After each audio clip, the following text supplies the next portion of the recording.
is Tallulah and this is my vlog. Maybe. Bienvenue. Hello. Bonjour, Loulou. Ah, bonjour. Ah, merci, bonjour. Now, listen, ladies and gentlemen, this week we are talking about a very serious question of I am stuck and I don't know which direction to go in life. Now, this can happen quite often, or not. Maybe it just happens once in your midlife crisis, but more and more people are talking about a quarter life crisis, so maybe it happens every 10 years or so. Anyway, so obviously you may just want to run out and buy a Corvette and get on with it, and that might be you, and then go. Have a nice time, bon voyage. But if you aren't able or wanting to buy a Corvette, it's quite good at this point to just take stock. And it's quite good to just take yourself out of your life for a moment and consider where you're going. Because a lot of us can just end up managing our lives, right? And that's fine at one point, but you need to know that you're going in the right direction. Otherwise, you're just busy, but you're not actually going towards where you really want to be going towards. So that is the difference between leading, which is sort of more thoughtful and having a vision for where you want to go, or simply managing, which is just getting on with the task at hand, doing your to-do lists and hoping that somehow, some way, things will get better on their own. So I would suggest for this time, taking some time out. I like to lie under a tree. I do, darling. I'm not a hippie, but I do like lying under the occasional tree. Obviously not when it's raining. I live in Los Angeles, that's a very rare occurrence.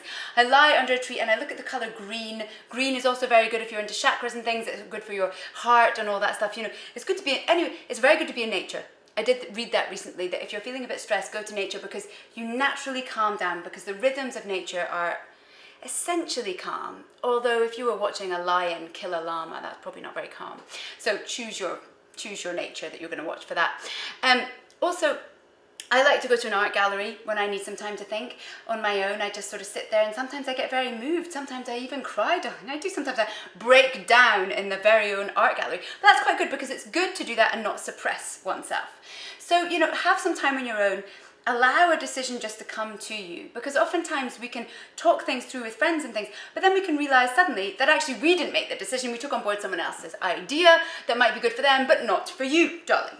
And you know, from past experience, occasionally that has happened to me in my younger years. You find yourself in an airplane hurtling towards something, you're not quite sure that you actually wanted to do that in the first place. Now here are some cold hard facts about making a decision. I read this morning, it comes from a psychology journal, so there you go. Serious, straight up from the horse's mouth.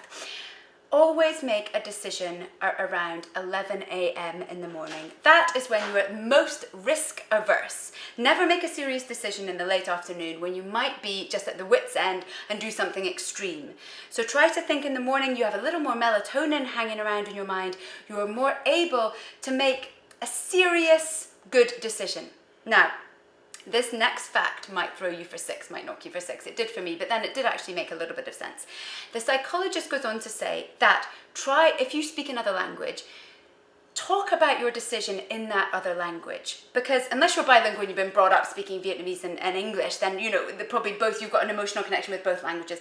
But if as an adult, comme moi, I learned Français, then you know, whatever your second language is, talk through the decision that you've just made in that other language, darling, because the point is you do not have the emotional context with that second language as you do with the first. And you do not, under any circumstance, this is a fact that is undisputed, want to make a decision under any sort of emotional duress, because that never ends well. I mean, I'm saying that and I'm thinking about a puddle. I'm thinking about a cartoon character dying in a puddle. I don't know if you decided to do that or if that was just a matter. Anyway, that is the point. Those are the ways to make a clear decision. Now, there are things that you can eat that will help this process. And today's sandwich is not really a sandwich. Well, it is. It's an open sandwich. That's a posh way of saying it's just one bit of bread, toasted, of course, bien sûr. This is Feathers and Toast vlog, live.